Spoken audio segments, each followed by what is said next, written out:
Y nos vamos a un tema que ha golpeado ayer, a raíz de un artículo en el diario El País de España, a todo el país. Y estamos hablando de Juan Luis Cipriani, ex arzobispo de Lima, ex cardenal. Y la acusación, según El País, era de presunto abuso sexual a un menor, que además lo que señala es que el Vaticano tomó la decisión de sancionarlo, exiliarlo del Perú, en el año 2019.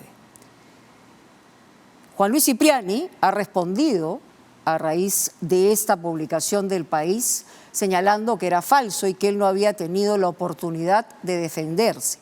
Pero lo que ha dicho el Vaticano, a propósito y en el contexto, es que las restricciones y las sanciones contra Cipriani por haber tomado conocimiento de un caso de esta naturaleza se mantienen. Este es un reportaje de Carlos Hidalgo.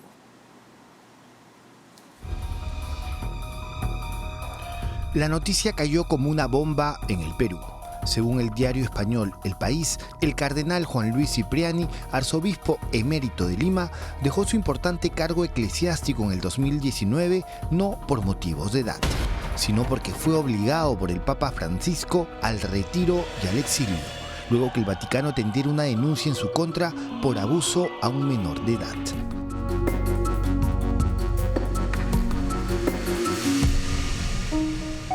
En una semana compleja para la Iglesia Católica en nuestro país, lo de Cipriani no ha dejado a nadie indiferente. Según el diario español, en agosto del 2018, el Papa Francisco recibió una carta de un ciudadano peruano hoy de 58 años, quien relataba haber sido abusado por Cipriani cuando apenas tenía 16 y 17 años. Según su relato, los hechos ocurrieron en una sede del Opus Dei en Lima en 1983, durante el sacramento de la confesión, algo muy importante para los católicos. Según El País, esto narró el denunciante en la carta ante el Papa. Me confesé con él cada semana o 2 semanas durante más de un año. Eran confesiones muy duras. Me recriminaba con crudeza sobre mis fallas en los estudios o en mi conducta. Llegaba un punto en que me sentía muy mal y algunas veces lloraba. Yo estaba arrodillado frente a él entre sus piernas. Cuando me tenía totalmente demolido emocionalmente, me abrazaba. Eran abrazos largos, incómodos. Luego pasó el abrazo a meter la mano debajo de mi polo, por la espalda, y la sobaba por largo rato. Todo esto era ya muy incómodo. Yo ponía mis manos entre él y yo para que no avanzara más. Líneas más adelante, de acuerdo con la publicación del diario español, el denunciante hace manifiesto su rechazo a la conducta de Cipriani. Besos en la cara, seguidos. Me abrazaba fuerte contra su cuerpo. Cuando los besos se comenzaron a acercar a las comisuras de mis labios, mi rechazo fue inmediato. El reportaje del periódico El País también refiere que la víctima recibió presiones para no hacer pública esta denuncia, a pesar de que a lo largo de los años intentó denunciar esto ante las autoridades del Opus Dei en el Perú, prelatura de la que Cipriani formó parte. Hasta que en el 2018 envió la carta a Francisco, quien habría encargado a un jesuita de su confianza llevar la investigación en Lima. Las conclusiones fueron determinantes para la máxima autoridad católica en el mundo, quien en el 2019 pasó al retiro y al exilio del Perú a Cipriani. Todo esto en la más absoluta reserva. Entonces se dijo que el arzobispo renunciaba por una cuestión de edad. Y ciertamente el Papa le ha dicho en privado, oye, por el voto de obediencia que tú tienes hacia mí, yo te recomiendo que mientras que hay una acusación y hay que investigar, tú mismo dejes de continuar con ciertas prerrogativas de tu actividad pastoral como obispo emérito. Y él, lógicamente, lo que ha dicho, no hay ningún problema. Según el Vaticano, se le impuso a Cipriani un precepto penal aplicado al derecho canónico, en el que el retiro no era la única medida disciplinaria. También se le ordenó el exilio, por lo que estos años ha vivido entre Roma y Madrid. A su vez, se le prohibió el uso de hábitos y símbolos cardenalicios y hacer declaraciones públicas.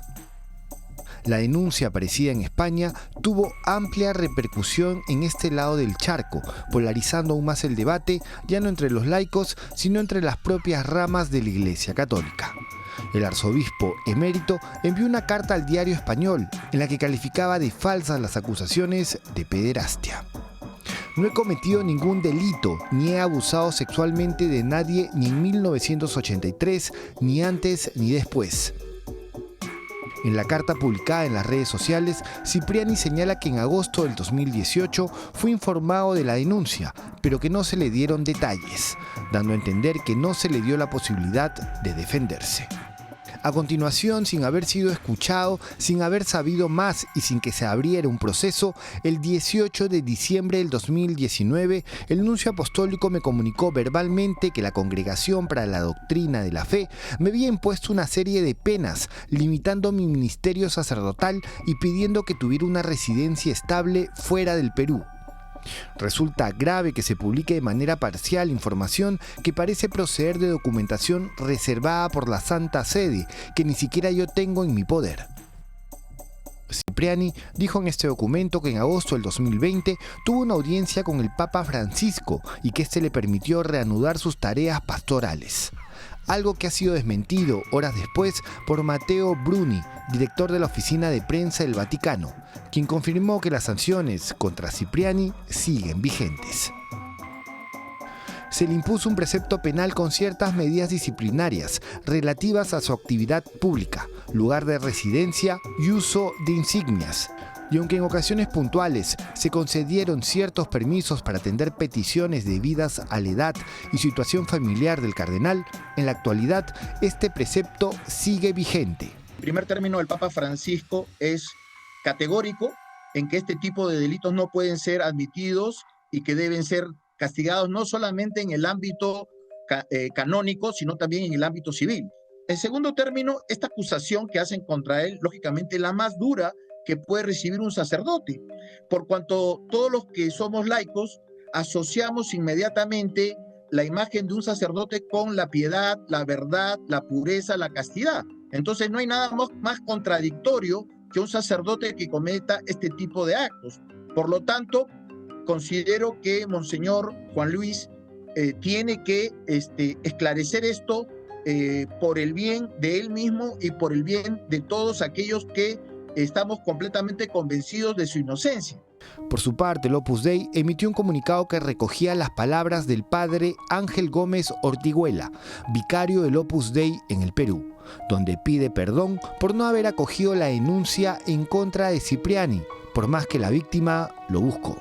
Pido perdón de todo corazón si no he sabido atender con plena acogida a una persona que deseaba ser escuchada. En 2018, ante la solicitud de una entrevista con el denunciante, sabía que no podía interferir en una acusación formal ya iniciada ante la Santa Sede, que es la vía que corresponde cuando se trata de un cardenal. La última vez que se vio al cardenal Juan Luis Cipriani en el Perú fue en la condecoración que recibió en la Municipalidad de Lima el 7 de enero de este año. Si está sancionado por el Vaticano con el exilio de Perú, ¿cómo hizo para estar en Lima? Le preguntamos al especialista en Derecho Canónico Alberto González Cáceres. El que hace ese tipo de afirmación lo hace por ignorancia, ¿no? Está referido a las distinciones y títulos honoríficos clericales dentro de la Iglesia Católica, por ejemplo, llamarse monseñor, llamarse cónigo, canónigo, primado, su excelencia reverenderísima señor cardenal. Todo eso, a eso se está refiriendo, no está bajo ningún punto de vista limitando su derecho como actor civil. No tiene nada que ver. No se pueden mezclar los títulos que otorga la Iglesia y los beneficios y privilegios que otorga la Iglesia con los títulos y privilegios que otorga el derecho civil o, en este caso, todo el mundo no eclesiástico. Cipriani fue una figura gravitante en la historia reciente peruana, ya no solo como la máxima autoridad de la Iglesia Católica en el país, sino también como un actor político con peso propio. Amado y odiado en proporciones casi iguales, hoy la denuncia en su contra polariza el debate, y no solo entre las ramas conservadoras y progresistas de la propia Iglesia. Lejos de una implicancia penal, los hechos ya prescribieron y él ya tiene 81 años, su caso se suma a la larga lista de imputaciones en contra de miembros de la Iglesia Católica, acusados de cometer uno de los delitos más execrables que puedan existir.